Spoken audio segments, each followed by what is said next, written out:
Well, thanks for joining us. You're with Kevin Lynn and Steve Lamb of the Center for Progressive Urban Politics. And this is a special day. It's our opportunity to talk about the upcoming general elections on November 4th. And well, that's exciting. It is.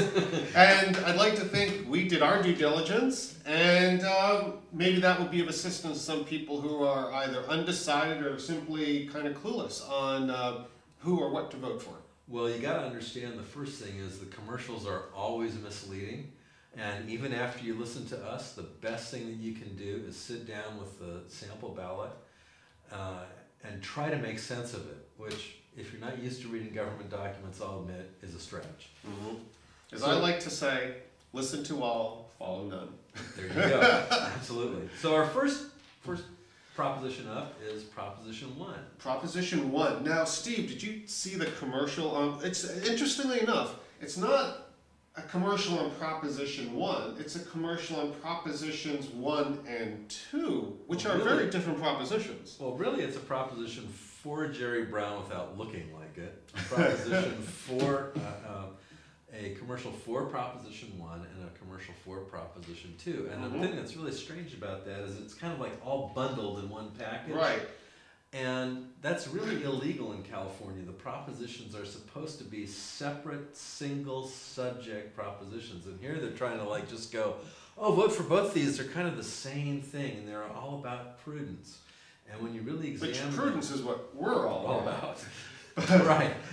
So how about this? Let's go ahead and run that commercial. All right. And we'll check it out here. There we go. There's Jerry Brown. It's been over 50 years since we built the state water project that's been the backbone of California. To stay strong, we need a reliable water supply and a stable budget.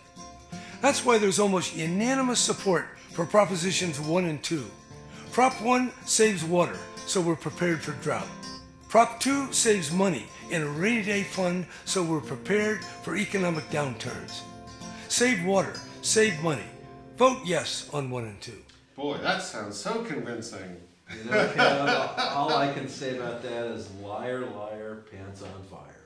And very nice suit, by the way, so very nice pants on fire. Very exquisitely nice. So, let's talk about Prop 1 then, Okay. Steve. What are the issues with Prop 1 as you see it? Prop 1 is being sold to the voters as something that's going to save water. Well, there's only one water-saving project in the proposition. And that's about it comes to a total of like 2.8 million or so. It's 2.7 billion. Mm-hmm. And 2.7 billion, yeah, right. it's hard to do these numbers now, they're no longer millions or billions. It's a $7.12 or $7.25 billion bond issue. But it does all those former water bond propositions that the funds were brought in but allocated but not spent. They get rolled into this now. Yeah, that's one of the big problems with this is, from 1986 until last year, Californians have voted and raised $11 billion worth of bonds for water projects. And the state of California, in its clever manipulative ways, those water projects, while they're listed, while the funding is there for them, the funding can be taken in times of emergency, and there's always one of those.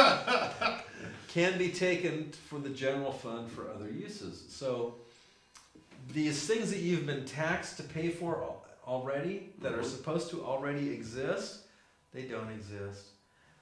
They're going to tax you to pay for them again. And who knows, maybe there'll be an emergency next year, maybe there won't.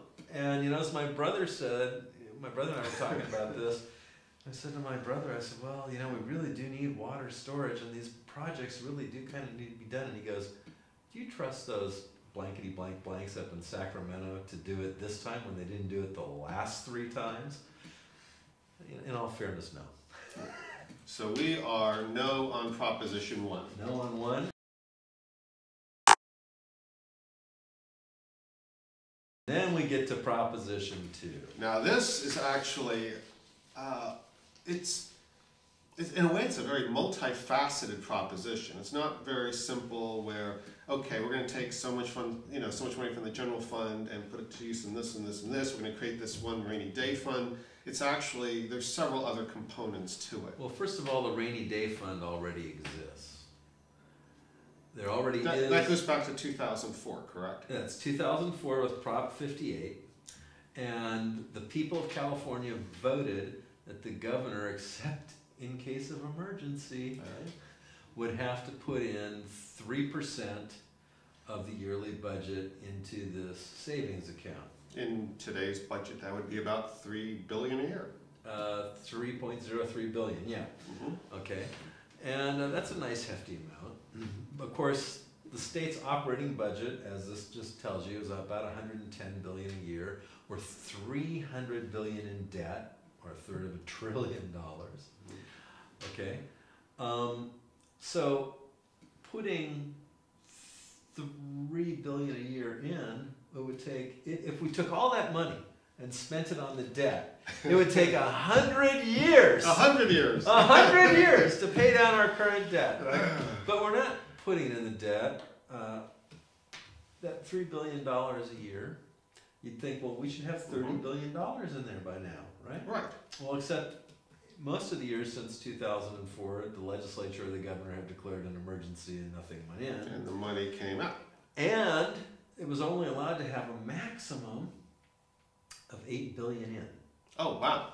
So so basically it's a 7% savings account. Now, I don't know how you run your household, but I need more than 7% of my income in there for emergencies in case of transmission. Yeah, haven't we always been told save 10%, tithe 10%, so we're looking about 20% would be good for a household? Yeah, but no. Okay, and so then where it gets really sneaky, there's a couple really sneaky things in here. So you're thinking, well, okay, so they're gonna like save more money. No, actually, it reduces the minimum to 800 million and reduces the maximum to 2 billion, which means the amount that goes in from what goes in now will be reduced by 33%. Already insufficient. So, hence I say, Governor Brown, liar, liar, pants on fire. But there's an even sneakier, worse thing. Really? Oh, pray tell, Steve. Well, Proposition 2 demands that the state legislature at some future date write some future law that will cap school district savings accounts to some unspecified maximum percentage of their budgets. Wow. So when you vote for this, what do the tea leaves say on that one? Well, what the tea leaves say on that one is, as Sacramento has done repeatedly, and we'll find in even more of these, they go and they reach in and they capture local money, appropriate it to Sacramento, and then make you raise your taxes to maintain the same level of services. And this is just another money grab, but what's really dangerous about this is, let's say the legislature says, okay, school district, you can only have 3%. Right, same as the state. Okay, and let's say the school district has saved 10%. Well, they've got to either spend that money on something, or the state will take it. Not very prudent. I mean, not if you're doing what any household or state and local and federal government should be doing in terms of, having that savings, having a buffer. Right. So there's that. And then probably, even the state legislative analyst says that probably a lot of school districts will elect to spend the money on teacher salaries. And of course, okay. And got nothing against that. I think teachers, for the job we ask them to do, aren't paid or trained well enough. But what's going to happen with that is, these are unionized employees. Those unions never understand, okay, well, we had this special windfall and next year your salary has to go down. No, they're going to fight to keep it up. And when that happens, that's going to raise the unfunded liability for teacher pensions. Absolutely. So, because the higher the salary, the subsequently higher the pension. So it actually reduces the amount of money the governor is required to save. It allows the governor and the legislature to declare an emergency and seize all the funds in the account. And it requires school districts to save less money than they're saving now. So completely the opposite of what it's being sold as. A really rotten deal. You know, this brings to mind some time ago. By the way, the reason I love talking politics with Steve Lamb is Steve is a fifth-generation Californian. I mean, just what's been passed on to you verbally has probably just a trove of information. So all sorts of strange stories. And what concerns me is, I'm not sure when this happened, but there was a point in California's history where they decided, I don't know if it was a proposition or a piece of legislation that was passed, where they decided to fund our judiciary centrally, as opposed to each county being responsible for its courthouses and the running and upkeep of, our judicial system. And that was actually about 15 years ago. Okay. Our Supreme Court Justice decided, who at that point was Ronald George, decided that there were inequities in the court system. So you could go to one court system and it was really well run, it was super professional, all the facilities were in great shape, and you go to other ones and it looked like no one had painted the courthouse since 1850, and the staff was not very professional. Of course, he's equalized things now to the point where everything's unprofessional.